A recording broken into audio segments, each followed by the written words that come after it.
La Coupe du Monde de rugby 2015 a produit l'un des plus grands chocs de l'histoire du sport.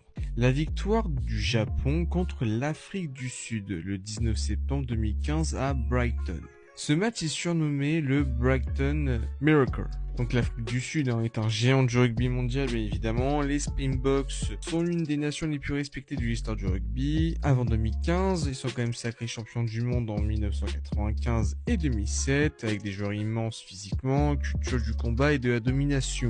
Pour beaucoup, l'Afrique du Sud en Coupe du Monde, c'est quasiment impossible. En ce qui concerne le Japon, c'est une nation considérée mineure, car le Japon n'a jamais gagné un seul match en Coupe du Monde depuis 1991. Le pays est vu comme techniquement courageux mais physiquement trop faible. Le traumatisme principal reste la défaite 145-17 contre la Nouvelle-Zélande en 1995. Mais avec l'arrivée d'Eddie Jones, né d'une mère japonaise, il prend la tête du Japon avec une idée claire: transformer l'équipe mentalement, imposer un rugby rapide. Bref, le match commence et dès les premières minutes, le Japon joue sans peur, énormément de vitesse, passe rapide et jeu ambitieux.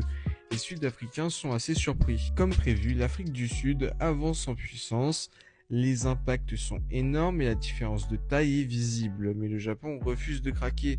Chaque fois que les Springboks pensent avoir pris le contrôle, les Japonais reviennent immédiatement. Mais Ayumu Goromaru devient l'image du match, avec son rituel de tir très particulier, posture fixe, main devant lui et concentration totale. Il réussit la pénalité et transformation sous une pression immense. Plus le temps passe, plus les Sud-Africains commencent à douter. Les Japonais gagnent en confiance et le public neutre commence à soutenir le Japon. Et à quelques minutes de la fin, le score est de 32-29 pour l'Afrique du Sud. C'est un moment devenu mythique parce qu'il montre une ambition totale. Le Japon ne veut pas survivre, le Japon veut battre l'Afrique du Sud. Les dernières secondes deviennent chaotiques, série de charges, défense sud-africaine épuisée et tension énorme.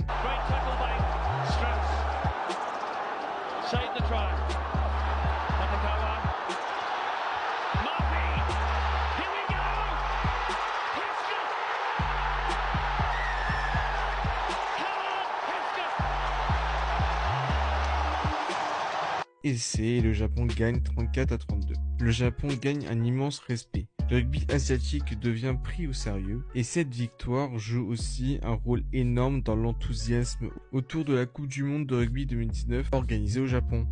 Merci de m'avoir écouté, moi je vous dis à la prochaine pour une nouvelle vidéo. Salut.